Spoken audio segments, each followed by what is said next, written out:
আজকে দেখাবো তোমাদেরকে কাঁচা ইলিশ মাছের সর্ষে বাটা দিয়ে কিভাবে ঝাল দেওয়া করা যায়। এই দেখো আমি সব রেডি করে নিয়েছি। আমি এবার কড়াই গরম হয়ে গেছে, আমি এবার ব্যবহার করব একটু সর্ষের তেল। দেখো অল্প পরিমাণে সর্ষের তেল,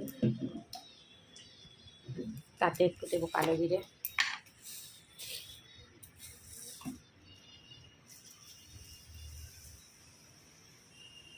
আর যেটা একটু গরম হয়ে গেছে এতে দেবো পেঁয়াজ,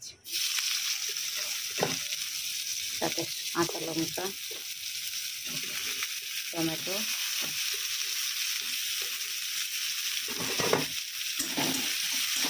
এটা একটা লবণ দিয়ে কষিয়ে নেব। ততক্ষণে আমরা একটু ফেলে আসি।